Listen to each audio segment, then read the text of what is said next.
टक्कर की लड़ाई। गीत ने नजरें उठाकर देखा तो उसके पापा जी दरवाजे के पास खड़े थे। गीत गुड़िया हाथ में लिए खड़ी हो गई। मोहन ने अंदर आकर फिर से पूछा, मेरी गीत की गुड़िया का कोई गहना खो गया है क्या? मोहन के सवाल पर गीत मासूमियत से बोली, हाँ पापा जी, देखिए ना, मेरी गुड़िया की पायल नहीं मिल रही है। मोहन मुस्कुराने लगे और अपने दोनों हाथ गीत के कंधे पर रखकर उसे बेड पर बैठाते हुए बोले, कोई गल नहीं पुत्र जी, खो गई है तो दूसरी ले आना। वैसे इस बारी मेरी गीतू ने मुझसे पूछा नहीं कि पापा जी आप मेरे लिए क्या लेकर आए हैं। ये सुनकर गीत के चेहरे पर चमक आ गई और उसने बड़ी उत्सुकता से अपने पापा जी से पूछा, जल्दी बताइए ना पापा जी कि आप मेरे लिए क्या लाए हैं। अगर चीनू के लिए साइकिल लाए हैं तो मेरे लिए कुछ ना लाए हो, ऐसा तो हो ही नहीं सकता। मोहन ने अपने कुर्ते की जेब से एक बॉक्स निकाला और गीत की ओर बढ़ा दिया। गीत ने उन्हें कुछ कहने का मौका दिए बिना ही उनके हाथ से जल्दी से बॉक्स ले लिया और उसे मुस्कुराते हुए खोलने लगी। बॉक्स में पायल देखकर खुशी से उसका मुंह खुला का खुला रह गया। वो अपने पापा जी के गले लगकर बोली, थैंक यू पापा जी, ये तो बहुत सोहनी है और आप भी बहुत स्वीट हो। इतना कहकर गीत जल्दी से पायल पहनकर पलंग से नीचे आई और अपने एक पैर को थोड़ा सा उठाकर अपना पैर हिलाने लगी। उसकी पायल छम छम बजने लगी। ये देखकर गीत खुशी से उछल पड़ी। मोहन गीत को खुश देखकर बहुत खुश हुए। गीत, इस बारी अपनी पायल तोड़कर अपनी गुड़िया के लिए पायल मत बना लेना, समझी? रानू ने दूध का ग्लास गीत के पलंग के पास टेबल पर रखते हुए कहा। रानू की बात सुनकर गीत ने मासूम सा चेहरा बना लिया। बहुत रात हो गई है, अब चुप करके ये दूध पी ले और सो जा। और हाँ, खबरदार जो दूध पीने में जरा भी नाटक किया या दूध को जाकर गमले में डाला तो। आप भी चलिए, थक गए होंगे ना, चलकर आराम करिए। रानू ने गीत के कमरे से बाहर जाते हुए कहा। गीत दूध लेकर मुंह बनाने लगी। मोहन ने गीत का चेहरा देखा और उसके सिर पर हाथ फेरकर बोले, पुत्र, दूध पीने से शरीर में ताकत भी आती है और फिर मेरी गीतू तो कितनी मेहनत करती है, तो दूध पीना जरूरी है ना? चल, छेती छेती पी ले और सो जा। इतना कहकर मोहन चले गए। उनके जाते ही गीत फिर से नाचने लगी। पायल की आवाज उसे बहुत अच्छी लग रही थी। नाचते नाचते अचानक उसकी नजर दूध के गिलास पर पड़ी। उसने अपनी गर्दन थोड़ी सी झुकाकर दरवाजे की ओर देखा तो वहाँ कोई नहीं था। गीत ने जल्दी से दूध का गिलास उठाया और खिड़की के पास आकर गिलास का दूध गमले में डालकर गहरी सांस ली। वो जैसे ही गिलास लेकर पलटी तो उसे खिड़की से कुछ लोग हवेली की ओर आते हुए दिखाई दिए। गीत तुरंत गिलास टेबल पर रखकर अपने कमरे से बाहर आई और नीचे देखने लगी। गांव वालों ने हवेली का दरवाजा खटखटाया। गुरिंदर ने आकर दरवाजा खोला तो सामने गांव के कुछ लोग खड़े थे।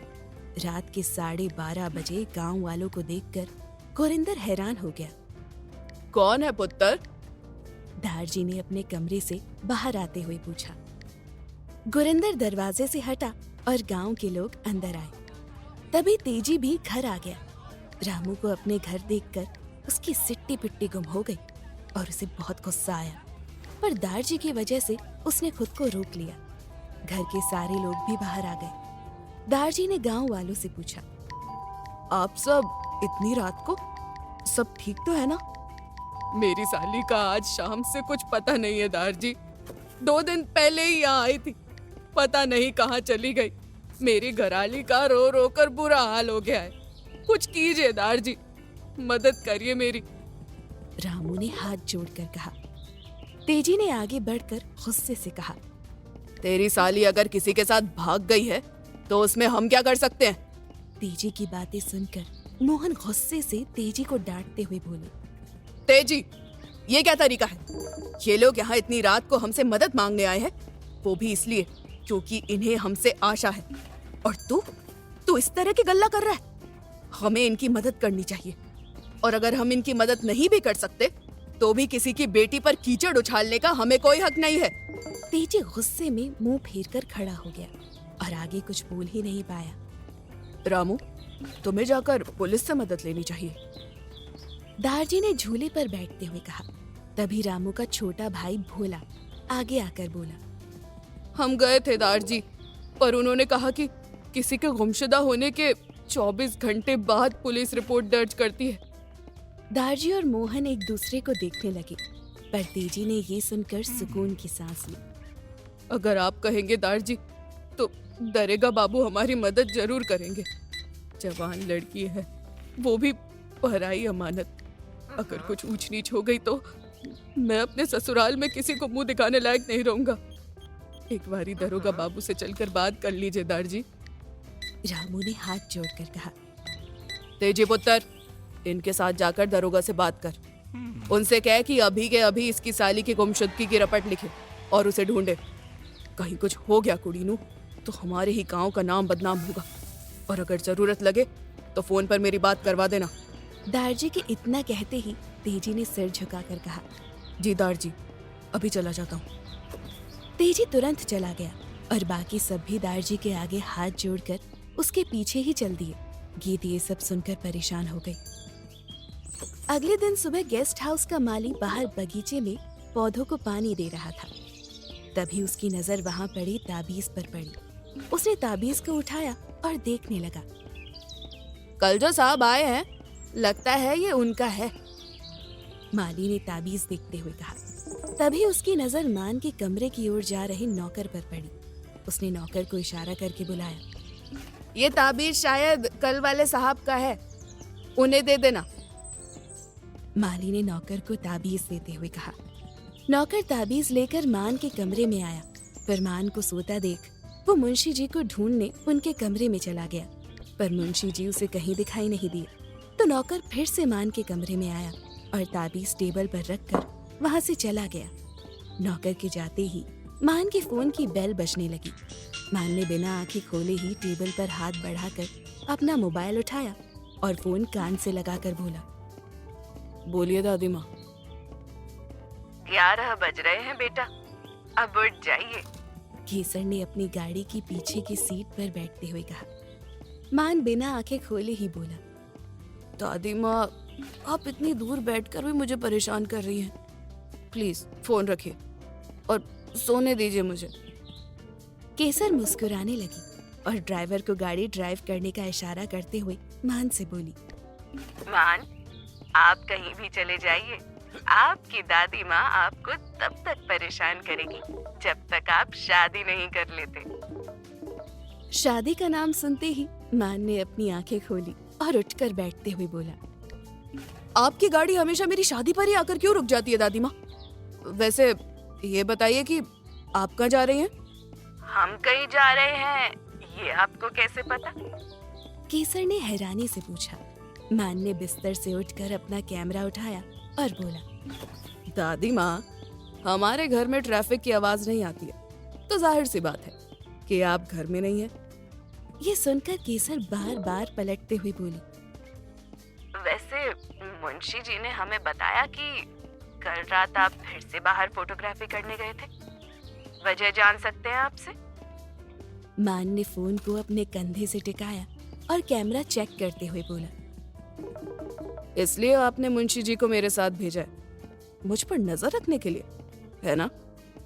खैर, आप परेशान होकर अपना बीपी ना बढ़ा ले, इसलिए आपको बता देता हूँ कि मैं फोटोग्राफी करने नहीं बल्कि वो जमीन देखने गया था जिसे खरीदने के बाद ही मैं घर वापस लौटूंगा।